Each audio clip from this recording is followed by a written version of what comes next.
가끔 수돗물을 마시자고 하면은 뭔가 마음에 좀 꺼리는 것이 있고 건강이 안 좋을까 걱정하실지는 모르지만 잘 관리되고 있기 때문에 충분히 안전합니다. 저는 사실은 수돗물을 마시는 시절부터 살아왔어요. 그래서 지금 나이가 1현을 바라보는 나이에서도 수돗물을 마시지만 아직도 건강합니다. 안심하고 수돗물을 마셔도 될 것 같습니다.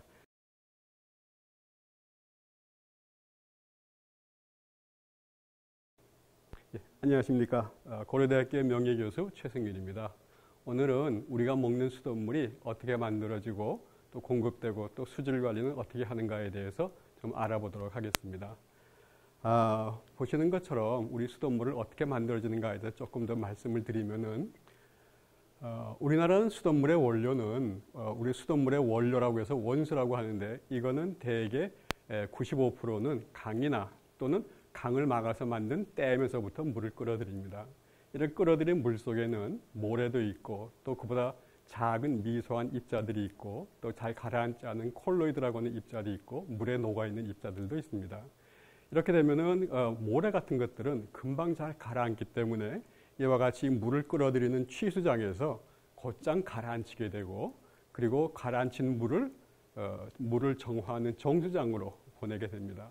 그러면 정수장에서는 잘 가라앉지 않는 미소한 입자하고 콜로이드성 입자들을 빠른 시간 내에 제거를 하게 되는데 만약 물속에 우리에게 해로운 용존 물질이 있으면은 고도정수 처리라고 하는 과정을 통해서 제거를 하고 그리고 미생물을 죽여서 우리 몸에 안전하게 만들어서 공급을 하게 됩니다. 이제 우리가 물을 만드는 정화하는 과정을 조금 자세히 살펴보도록 하겠습니다.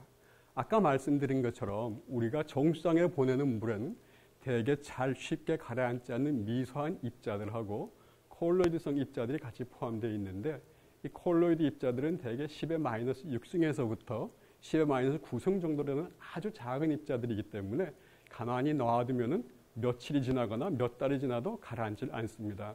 그래서 우리는 이것들을 가라앉히기 위해서 응집제라고 하는 화학 물질을 집어넣어서 같이 이 입자들이 작은 입자들은 따로따로 떨어서 떠다니겠지만 이것들은 마이너스 성질을 띠는 것이기 때문에 플러스 성질을 띠고 있는 화학약품 응집제를 집어넣게 되면 이 응집제가 작은 입자들을 서로 연결해서 커다란 입자가 돼서 가라앉을 수 있게 키워줍니다.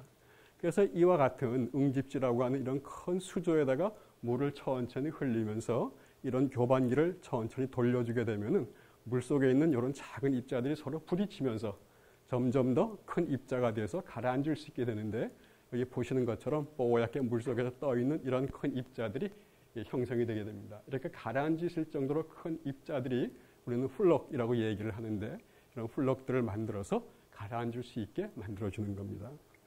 그러고 나면 이제 이 가라앉을 수 있는 입자들을 가라앉혀서 제거를 해야 되기 때문에 우리는 침전지라고 하는 통으로 보내게 됩니다.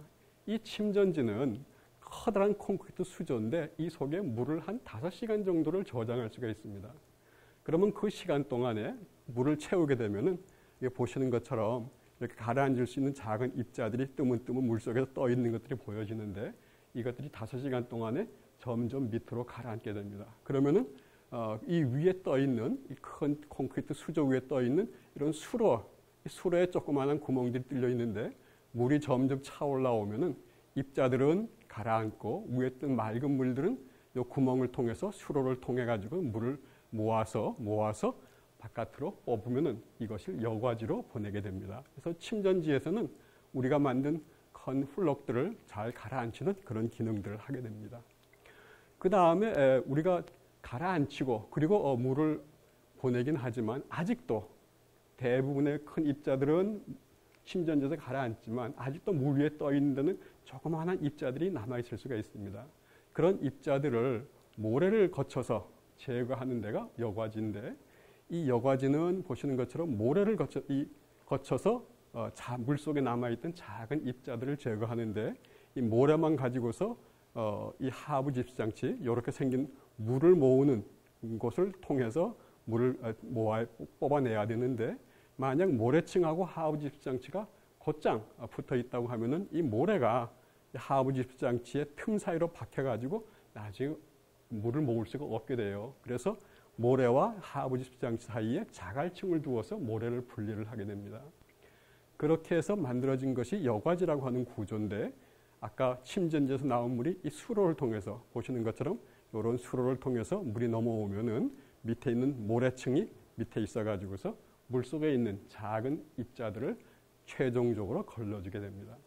이렇게 걸러주게 되면은 물속에서는 작은 미세 입자라든가 또는 콜로이드성 입자들이 다 제거가 되는데 이런 것들을 우리가 왜 그렇게 제거를 하려고 하느냐? 그러면은 그것들이 바로 흑입자라든가 또는 바이러스라든가 또는 미생물이라든가 기생충 알이라든가 이런 것들이 될 수가 있기 때문에 이런 것들을 전부 뭉쳐서 가라앉히고 걸러주고 해서 깨끗한 물로 만드는 것입니다.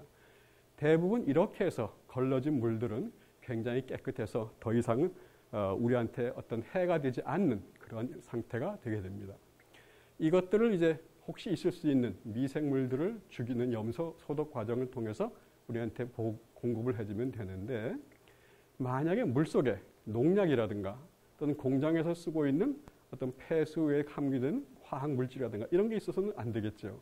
만약 조사를 해서 그런 것이 있다 그러면 우리는 고도 정수 처리라고 하는 과정을 통하게 되는데 이 모래층은 보시다시피 이 침전지에서 넘어온 남아있는 작은 입자들을 계속 걸르기 때문에 이 모래층은 다시 결국은 막히게 돼요. 구멍이 막히기 때문에 이것들을 한 번 쓰고 버릴 수 있는 것들은 아니기 때문에 물을 거꾸로 밑에서부터 위로 올려가지고서 이 모래를 전부 씻게 됩니다. 이러한 과정을 역세척 과정이라고 하는데 보시는 것처럼 화면이 오더 잘 보이지는 않겠지만 여과지의 아래쪽에서부터 올라온 물들이 여과지의 모래를 다 휘저어서 쌓여있던 끼어있던 작은 입자들을 다 끄집어내 청소를 하는 과정입니다. 이 과정을 통해서 모래 여과지가 깨끗해지면은 다시 또 재사용을 하는 겁니다. 이렇게 해서 여과지는 계속해서 물을 걸러줄 수가 있는 거죠. 이렇게 해서 걸러진 물들은 우리가 소독을 해서 미생물을 죽이고 우리한테 공급을 하면 되는데 만약에 물속에 농약이라든가 또는 공장에서 쓰는 화학물질이라든가 이런 것들이 있게 되면은 우리 건강을 위협하게 되니까 만약 물속에 그런 것이 남아있다고 치면은 고도정수 처리라고 하는 과정을 통해서 이런 것들을 제거를 하게 됩니다. 고도정수 처리는 오존 산화하고 활성탄 흡착이라고 하는 두 개의 과정을 거치게 되는데 이런 과정을 거치면서 맛이라든가 냄새 또는 미량의 어떤 유기물질들, 발암성 물질이라든가 바이러스 이런 것들을 전부 산화를 해서 제거를 하게 됩니다. 보통 오존이라고 하는 것은 대기 중에서는 벼락이 칠 때 그 벼락에 치는 전기 에너지를 때문에 공기 중에 있는 산소가 세 개의 산소 분자가 합쳐지면서 만들어지는 건데 금방 없어집니다. 그렇게 만들어졌다가 사라지는 사이에 굉장한 산화력을 가지고 있어서 주변에 있는 물질들을 깨부수거나 잘게 부수거나 변화시키거나 이렇게 하는 물질들인데 이거는 오존 발생기라고 해서 우리가 정수장에서 그런 오존을 만들기 위해서 만들어 놓은 장치인데 이 뚜껑을 열게 되면 이 속에 방전관이 빼곡하게 차 있습니다. 여기다가 고압의 전류를 걸면서 공기를 천천히 흐리게 되면은 우리가 번개를 치는 것처럼 이 전기 에너지를 받아서 오존이 발생을 하게 됩니다. 그럼 그 오존이 발생돼서 포함되어 있는 공기를 이와 같은 관을 통해서 밑에 있는 콘크리트 수조에 있는 물속으로 집어넣게 되는데 약 한 지하로 한 2m, 한 6m 정도의 깊이에서 오존을 집어넣게 되면은 그러면 오존 공기가 물을 통해서 올라오는 사이에 주변에 있는 모든 유기물질들, 우리가 얘기하는 맛이나 냄새를 내는 물질들, 화학물질들 또는 여러 가지 농약물질들을 다 파괴하고 쪼개게 됩니다.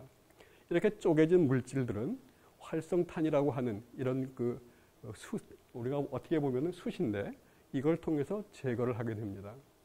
우리 예전에 우리 어머니나 어르신들이 장을 담글 때는 메주를 띄우고 나서 혹시 장에서 나쁜 맛이나 또는 냄새가 날까 싶어서 숯을 그 위에 한두 덩어리씩 띄워 놓으셨습니다. 그래서 나쁜 냄새나 맛을 내는 물질들을 제거를 하셨는데 이 활성탄이라고 하는 것이 바로 그와 같은 숯을 훨씬 더 좋은 성질을 가지도록 만들어준 상용화가 된 숯이다. 이렇게 단단한 숯이다. 이렇게 생각하시면 되겠습니다. 이거는 보시는 것처럼 이 알맹이 하나하나를 크게 확대를 하면은 겉에 표면만 있는 것이 아니고 속에 미세한 구멍들이 많이 뚫려 있기 때문에 이러한 그 알 하나하나의 그것이 표면적이 밖에서 보이는 것뿐만 아니라 밑에 속에 들어가 있는 미세한 구멍에 많은 표면이 있어가지고 요거 한 1g쯤을 잡아가지고서 표면적을 전부 계산을 하면은 약 한 1000제곱미터나 되는 아주 표면적이 넓은 그런 고성능의 숯인데, 이 속에 표면이 농약이라든가 또는 화학물질이라든가 이런 것들을 잡아 붙이는 그런 성질이 있기 때문에 물속에 만약 농약물질이라든가 또는 화학물질이라든가 이런 것들이 있게 되면은 활성탄을 거치게 되면 거치는 과정에서 이런 나쁜 물질들은 표면에 붙게 되고 나머지 깨끗한 물만 걸러져 나오게 됩니다.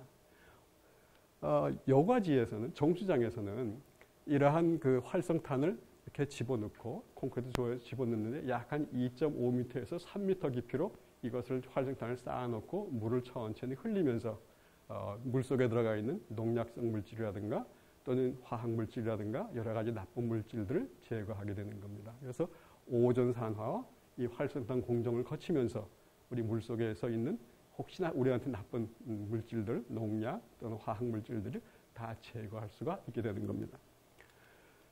이렇게 된 물들은 혹시 우리가 이제 물을 먹을 때 수인성 전염, 물로 인해서 전염되는 병균이 있으면 안 되기 때문에 염소 소독을 통해 가지고 물속에 있는 여러 가지 전염병균들을 죽이게 되는데, 우리가 수돗물에서 시민들이 싫어하시는 것이 염소 냄새가 나기 때문에 싫다라고 얘기를 하시는데, 사실은 이 염소 냄새가 조금 날 수밖에 없는 것은 우리가 물속에 있는 모든 병원균들을 다 죽이기 위해서 어쩔 수 없는 공정이다, 이렇게 이해를 해주시고 양해를 해주시면 될 것 같습니다. 이 통 속에 고압으로 염소를 액체를 만들어서 넣어주게 되는데, 이 액체가 기체가 될 때 열을 많이 뺐기 때문에 주변이 차가워집니다. 그래서 기화기라고 하는 열을 공급해주는 이런 장치를 통해서 이 속에 있는 액체로 된 염소를 기체화시켜가지고 이 속 밑으로 지나가는 여과된 물 속에 주입하게 되면은 미생물을 죽이고 안전한 물이 되는 겁니다. 이렇게 해서 물을 만들어지게 됩니다. 자, 그럼 물을 어떻게 우리한테 오게 되는가 하는 것은 뭐 아시다시피 관을 통해서 오게 됩니다. 보시는 것처럼 이 도시에는 관이 가로 세로로 마치 우리 몸에 있는 모세혈관처럼 각 가정마다 다 관이 연결되어 있습니다. 수돗물이 편리한 이유는 이게 관이 있어서 우리에게 필요한 때 항상 공급을 해주기 때문입니다. 우리가 수도꼭지에서 수도꼭지를 들면 물이 콸콸 쏟아지니까, 그러니까 우리가 편리한 건데, 관이 있어서 편리하지만 관이 있기 때문에 관은 녹이 쓰는 것은 어쩔 수가 없습니다. 그래서 관이 있어서 편리를 하지만 그러나 녹이 쓸어서 불편한 것도 마찬가지고, 녹이 쓴 관을 그냥 내버려두면 터져서 가끔은 이렇게 사고가 나고 물이 터져서 터진 사고가 가끔 일어나게 됩니다.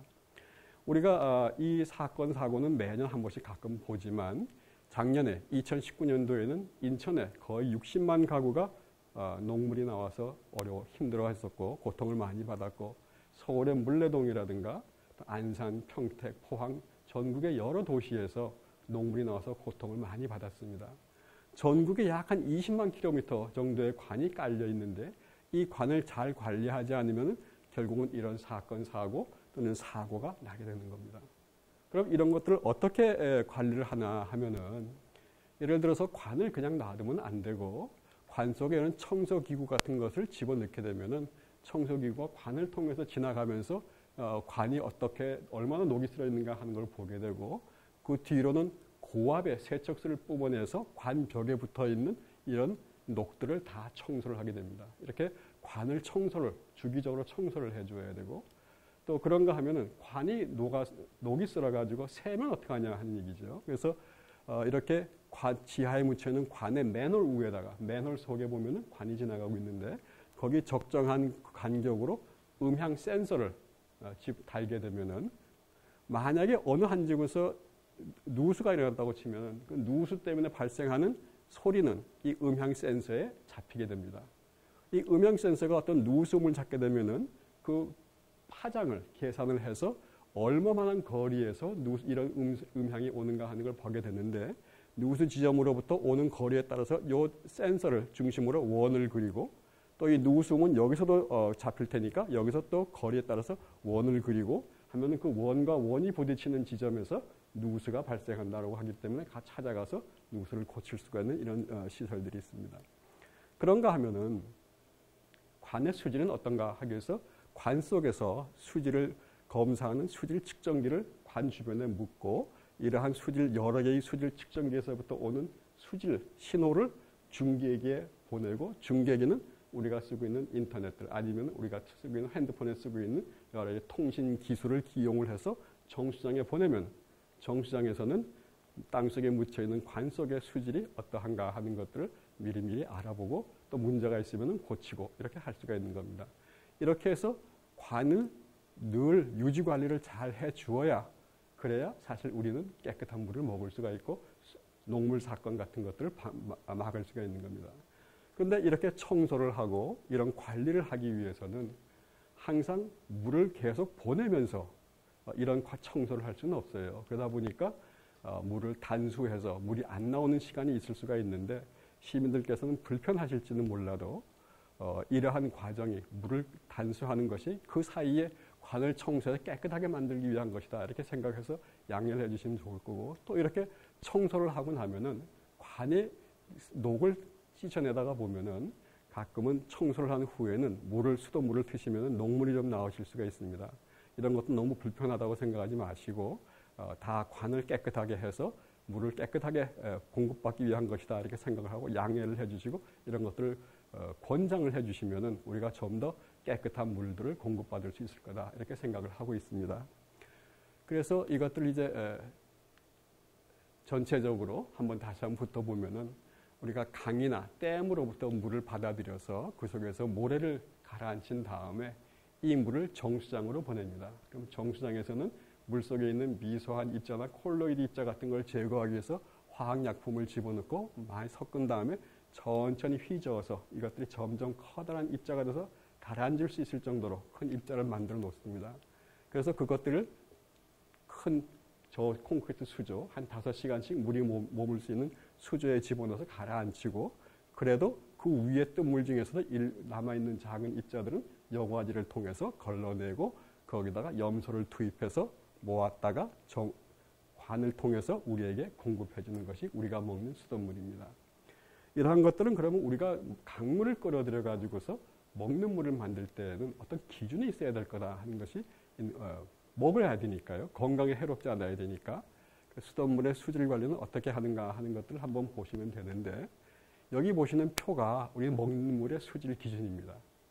보시다시피 너무 많아가지고 다 이해하기는 한꺼번에 말씀드리기는 어렵지만 예를 들어서 납 같으면은 우리가 먹어서는 안 되는 물질이죠. 납은 0.01mg/L다. 이렇게 해서 우리 먹는 물 속에는 이렇게 정화해서 만들어 놓은 물 속에는 납이 0.01mg/L 이하가 있어야 돼요. 이거보다 넘으면 안 된다. 이것이 우리가 먹는 수질 기준이에요. 그래서 페놀은 0.005mg/L 이하여야 한다는 많은 기준이 있는데 이런 기준은 어떻게 만드느냐 하면은 우리가 먼저 실험실 동물을 씁니다. 이런 몰모태 같은 것들은 실험실 동물을 써서 이 동물에게 매일 일정량의 이런 물질들을 먹입니다. 그래서 이 동물들이 실험용 동물이 평생 살면서도 먹어도 영향을 받지 않는 건강상의 영향을 받지 않는 그런 양을 구해요.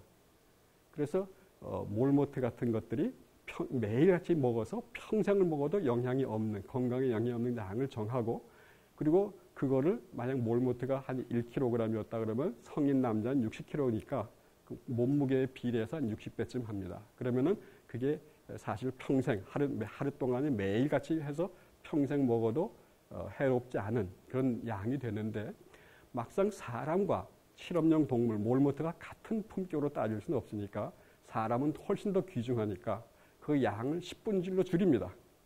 허용되는 양을 몰모트에 허용되는 양의 10분질로 줄이고 그중에 80%는 음식물로 들어온다고 치고 한 20%를 먹는 물로 먹는다라고 생각해서 하루에 한 2리터 정도 먹는다고 생각할 때 그 양을 2리터로 나누면은 이와 같은 농도가 됩니다. 그렇기 때문에 실제로 우리가 먹는 물 수질 기준을 만족시키는 물이라고 하면은 이 물을 평생 먹어도 건강상에는 아무런 해가 없다라고 하는 기준이 되는 건데 거기에는 우리가 분원성 대장균군, 예를 들어서 분변으로부터 나오는 그런 대장균이라든가 총대장균 이런 것들에 대한 기준, 미생물에 대한 기준이 4가지가 있고 물속에는 납이라든가 비소라든가 수은, 크롬, 카디뮴 이런 중금속이 있어서는 안 되잖아요. 그래서 그런 우리 몸에 해로울 수 있는 중금속을 포함해 가지고서 물질들이 12개의 물질에 대한 기준이 있습니다. 그런가 하면 물속에 농약이라든가 또는 공장에 쓰는 화학물질이 있어서는 안 되기 때문에 농약의 다이아치논, 파라치온, 페닌트로치온, 카바를 또 이와 같은 농약 물질들과 또 그리고 벤젠, 톨루엔, 크실렌 이와 같이 공장에서 쓰고 있는 화학 약품들 이런 것들에 대한 것이 17개의 항목을 규제를 하고 있고 그런가 하면은 소독하면서 나올 수 있는 소독 부산물들 소위 발암성 물질이 될 수 있는 이런 물질들 11개를 규제를 하고 있습니다. 그런가 하면 물이 만약 뿌옇거나 또는 냄새가 나거나 맛이 이상하거나 이러면은 수돗물로서는 합격점을 받을 수가 없죠. 그래서 맛이라든가 또는 색깔, 냄새 또 그 외에 철이나 망간, 생활에 불편한 것들 이런 것들을 규제하는 것이 16개의 항목들을 규제를 해서 전부 60개의 항목들을 60개의 물질들이 우리 생활에 불편하지도 않고 건강에 해롭지도 않은 농도로 규제를 하고 있습니다. 이러한 규제는 물론 당연히 정수장에서 매월 한 번씩 검사를 해서 우리가 먹는 물이 건강에 해롭지 않다 하는 것들을 확신하게 하고 있는데 이 항목 중에서도 특히 냄새나 맛, 색깔 또는 탁도, 흐린 정도, 수소이온 농도나 잔류염소 이런 것들은 매월 한 번씩 하는 게 아니라 이거는 매일 한 번씩 해야 됩니다. 그런가 하면 또 이 중에서 일반 세균이라든가 미생물들 또는 과망성 칼륨 소비라든가 증발 잔류물 같은 것들은 일주일에 한 번 정도는 꼭 검사를 해야 되고 나머지는 한 달에 한 번씩 전부 검사를 해야 됩니다. 그런데 정수장에서는 요 물질에 대한 것만 검사해야 되는 것이 아니고 실제로는 바이러스라든가 또는 지아리아라든가 같은 원형 동물들은 염소에 잘 죽지를 않아요. 이것들을 다 죽일 만큼 염소를 치게 되면은 넣게 되면은 염소 냄새가 너무 나서 시민들이 수돗물을 마실 수가 없게 됩니다. 그래서 이런 것들은 염소로 죽이는 것이 아니고 정수를 하는 과정에서 여과를 잘해서 다 입자성 물질을 걸러내면 되겠다 싶어서 바이러스를 99.99%, GRL 99.9%를 제거할 수 있는 여과의 기준과 소독의 기준을 만들어서 우리가 여과를 한 정수장에서 여과와 소독을 할 때는 이러한 바이러스가 서로 물속에 있었다고 하더라도 99.99%를 제거할 수 있도록 그런 기준을 만들어서 지켜야 됩니다. 정수장에서는 이런 여과와 소독의 기준과 매일 물질에 대한 기준을 맞춰야 하게 됩니다. 이러한 것들은 꼭 정수장에서만 검사하는 것이 아니고 수도꼭지에서도 검사를 합니다. 우리가 가정에서 우리 가정 모든 가구의 수도꼭지를 한꺼번에 다 검사할 수는 없지만 일정한 숫자의 가구를 매달 한 번 정해서 그 수도꼭지에서 일반 세균이라든가 또는 대장균군이라든가 또는 뭐 잔류염소에 대한 검사를 하고 특히 그 지역이 만약 노후된 수도관이 있는 지역이다 그러면 노후된 수도관에서 나올 수 있는 철이나 또는 망간 또는 아연 이런 것들에 등을 포함시켜서 매달 한 번씩 검사를 합니다. 이거는 시나 또는 군에 따라서 각각 검사하는 개수가 틀리긴 하지만 대개 일정한 수량을 가구를 정해서 검사를 하게 됩니다. 그래서 정수장에서도 수질 검사를 하고 수도꼭지에서 수질 검사를 하지만 그 사이에 있는 관에 대해서도 급수 과정에서 물을 공급하는 과정에서 수질이 혹시라도 변할 수 있는 중요한 지점마다에서 또 매 분기 석 달에 한 번씩은 이러한 물질들에 대한 검사를 하면서 수질 기준이 잘 맞춰지고 있는지 우리가 공급하는 수돗물이 시민들의 건강에 해롭지 않은지 하는 것들을 잘 관리를 하고 있습니다. 이렇게 관리를 하기 때문에 수돗물은 실제로 안전하고 또 아무런 해가 없는 우리가 마셔서 문제가 없는 물이 됩니다. 가끔 수돗물을 마시자고 하면은 뭔가 마음에 좀 꺼리는 것이 있고 건강이 안 좋을까 걱정하실지는 모르지만 잘 관리되고 있기 때문에 충분히 안전합니다. 저는 사실은 수돗물을 마시는 시대부터 살아왔어요. 그래서 지금 나이가 1년을 바라보는 나이에서도 수돗물을 마시지만 아직도 건강합니다. 안심하고 수돗물을 마셔도 될 것 같습니다. 오늘 이렇게 해서 수돗물을 어떻게 만들고 수질은 어떻게 관리하는가를 알아봤습니다. 감사합니다.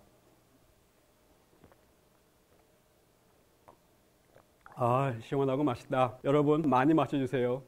그리고 좋아요와 구독을 눌러주세요. 감사합니다.